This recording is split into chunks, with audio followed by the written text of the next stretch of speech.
Hi guys, this is Goddess Starla Vamp, back for another segment of Ask a Dominatrix, where I answer your questions about fetish, kink, and BDSM. And I'm going to try to get to every one of your questions. So someone has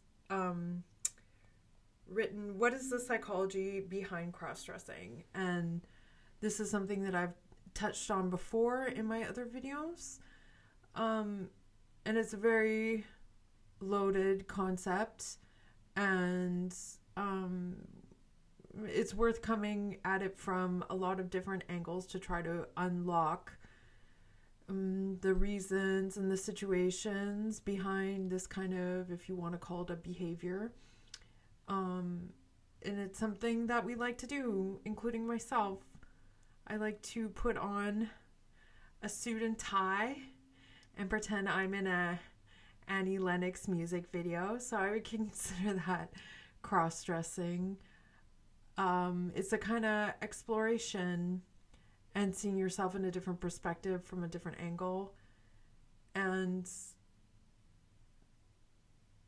it's I think it's personality building.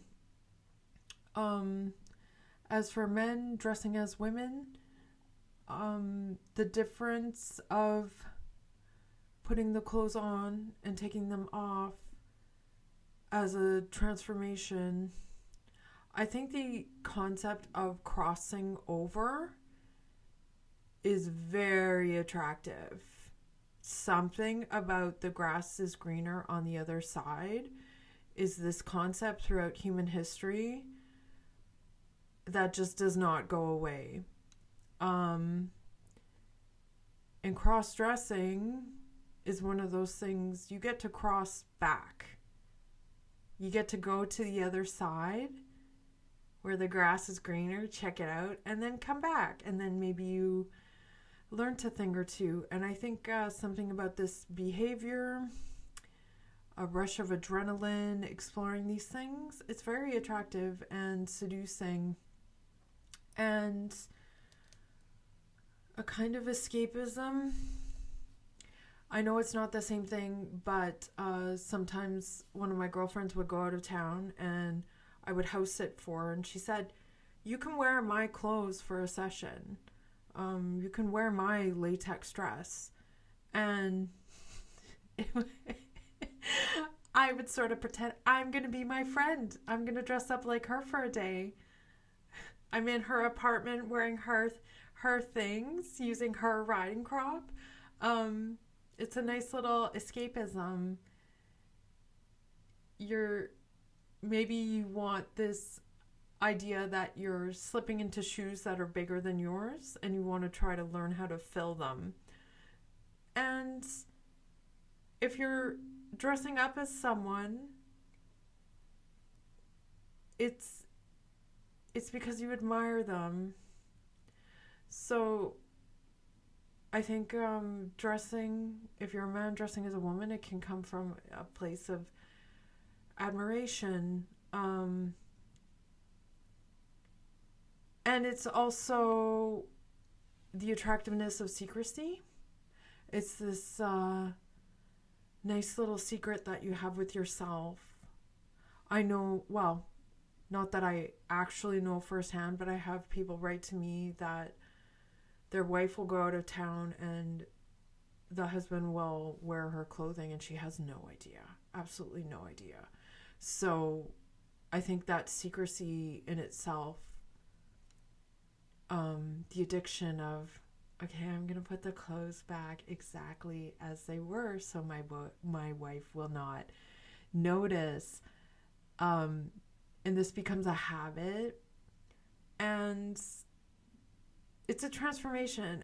It doesn't take a lot of restructuring of your life and your plans to put on a piece of clothing and then take it off. Here we go, the hot seat. Why would someone want to endure physical pain inflicted by someone else?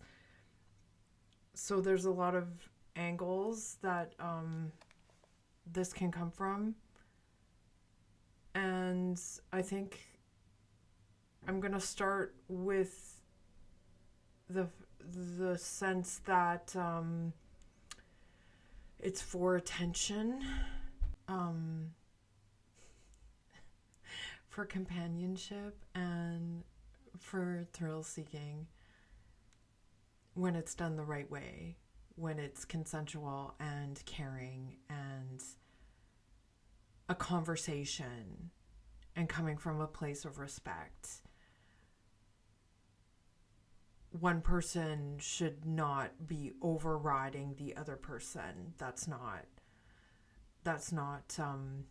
what the consensual agreement is. And you should be able to call red and get out of the situation if need be.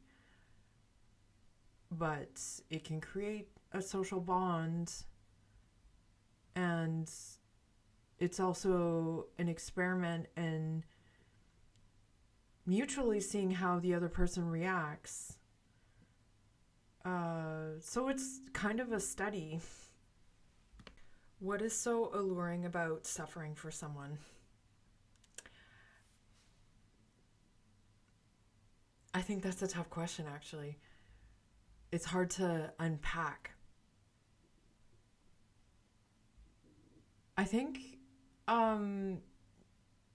it's like the encouragement to be challenged and to persevere through a difficult situation, and that kind of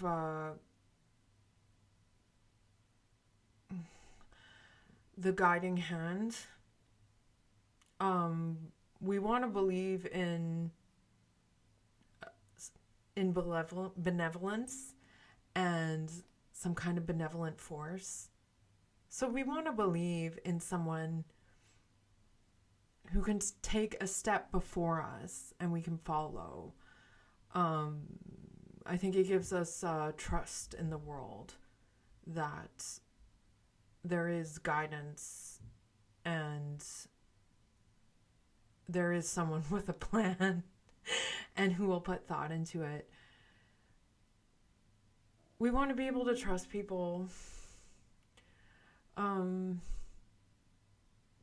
It is not motivating if you are surrounded with people you do not trust. You want to be able to have a meeting of the mind with someone to reach your full potential. It's kind of a long answer, but I think it's a hard question. Does BDSM always have to incorporate latex and whips and chains? No, totally not. I think if you're wearing kind of more casual clothes and you're more in a domestic space, it might be confusing for the fantasy and for that to translate. It might not be so easy to mentally switch into an out of your comfort zone kind of scenario. But you can go to Airbnb and like do some kinky shit. Like it doesn't have to be a dungeon. You can wear cotton underwear, but I think it's just about creating the understanding of the fantasy and just being excited with your partner about the psychological play that you're gonna do. And it can be even kinkier when it's like mundane objects. I had a friend who she had some kind of like exercise strap that you put over the door, and I don't know, there's all these like exercises that you can do to hang off of it, but she would like tie up her partner in it and like use all this yoga gear, and it was just and she would be wearing yoga pants and they'd be doing all this kinky shit, and it was just really fucking cool. What is your favorite way for a submissive to show devotion? Oh, this is going to be such a cheesy answer, but when he's listening And if he like repeats something that I said to show he's listening, I'm like, oh my God, you're paying attention.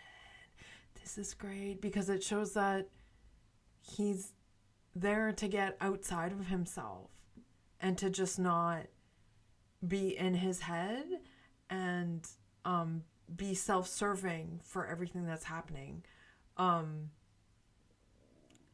So when he keeps his word, when he's punctual, I can't even tell you, like, just these little bits of etiquette, how to me it adds up and it shows respect.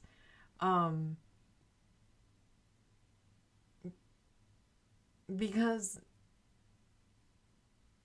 in delving into all these situations and like you're mucking around with like all this psychology and stuff, it's just so nice when someone shows up on time, or if they're gonna be late, then they text, I'm gonna be 15 minutes late. It's just considerate.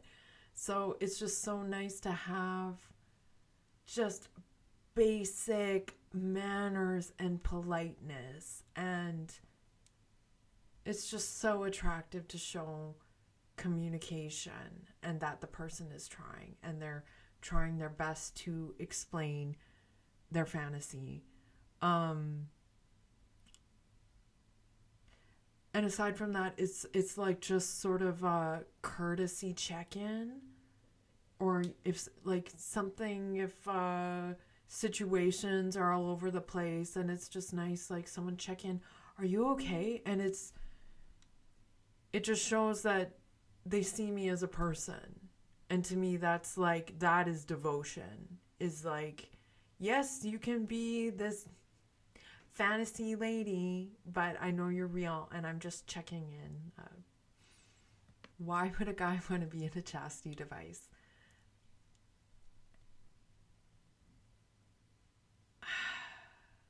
I just like, I don't have a dick, so I don't know, but the way that I see it, it's just a way to make things interesting.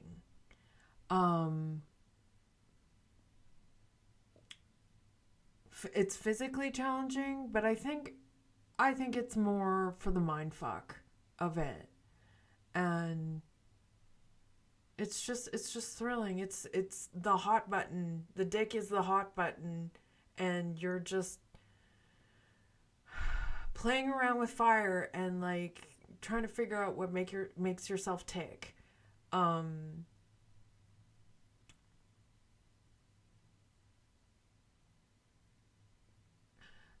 I think that, dare I say, it's the element of chaos that is you're having fun with, but like to a point, because it's really, it's painful, but it's not so risky, and I think it's within reason. How do you ensure your safety when engaging in power exchange where you are effectively handing your freedom to someone else?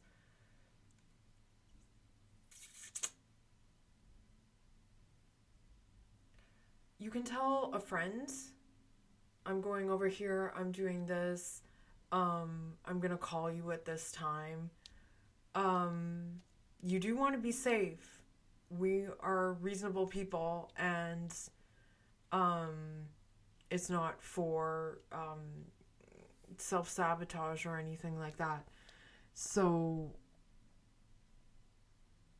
do some research too. If you're going to see someone that you've never seen, check reviews online, like if it's a professional mistress.